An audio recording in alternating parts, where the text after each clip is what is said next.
Hi bazali bami zitho, welcome to Umkosi noMagatsheni. I am uMagatsheni. Umkosi wethu wanamhlanje bazali bami zitho, it's about i-firstborn kaMusa Mseleku, uSneh Mseleku. Guys, there are allegations and there's a picture that is making rounds on social media platform showing uSneh with a big time. So people, they were thinking that uSneh is pregnant with a third child, guys.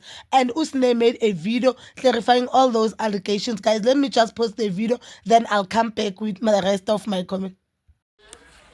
Sanibona ninjani, ngisabuza futhi ngiyacela Nkosi yami, imalini konje ukuthi ususa umuntu endabeni zabantu khona ngifuna ukumkhipha endabeni zami ngimboleke noma imali aphume endabeni zami.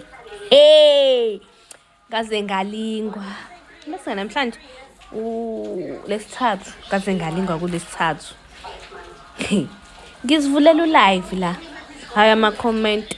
Okay, ngibone ngisendela umuntu isithombe ethi hawuthwana congra umkhulelo khulelwe. Hayibo Nkosi yami, ngiyazi mina lo ndaba uthi ngikhulelwe. Hayibo, ngizivulela live today. Hayi, you really pregnant? Wara. Guys, hayi mina ngeke lo othanda indaba zami ngicela kumnika imali aphume endabeni zami, aphume ngoba manje angithandi uzozaphume kakhulungu. Cela kumnika imali aphume endabeni zami. Ngifuna ukuzontshela angikhulelwe, anginalutho Nkosi yami. Angifuni ekugcineni la mase ingasekho ingane kuthiwa ngasikhipha isisu owara ngayibulala ingane. Anginangane, angikhulelwe esifini sami, anginalutho. Nalo uhambe edumisa into engekho ku Facebook, cela aphume endabeni zami. Akaphume nje aphele endabeni zami. Ngenze njani menginomkhaba? Yini engizoyenza menginomkhaba Nkosi yami? Ngenze njani? Hawu, kaze ngalingwa emhlabeni, ngaze ngalingwa. Yazi ungathothi unegaxa indaba engaka zakhe, kodwa uzoloke kunaka indaba zami. Anginalutho, angikhulelwe, angimithi, nginomkhaba wami nje Nkosi yami enginawo. Ngiyadlela, ngikhuluphale, mengimjolweni alright, ngikhuluphele sekuthiwa ngikhulelwe. Ngizozaca futhi nithi ngiyagula. Ikuphi kana kufanele ngikwenze emhlabeni? Yini efanele ngenze? Ake ngizwe ngani ke country ukuthi kufanele ngenze njani? Yini efanele ngenze?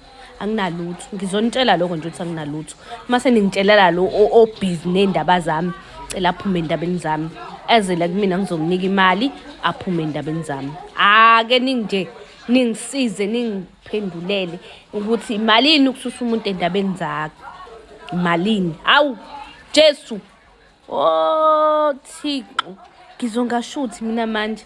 Ngaphela manje ngizothi ngiyaphosta, kuthiwa ngikhulelwe. Ngithi ngenzani? Kuthiwa nginje. Ikuphi efanele ngikwenze? Phumani. Yazi sengisaba nokulisha igama lakhe lo bhizi ubhala ku Facebook, kodwa akaphume, ngiyamcela.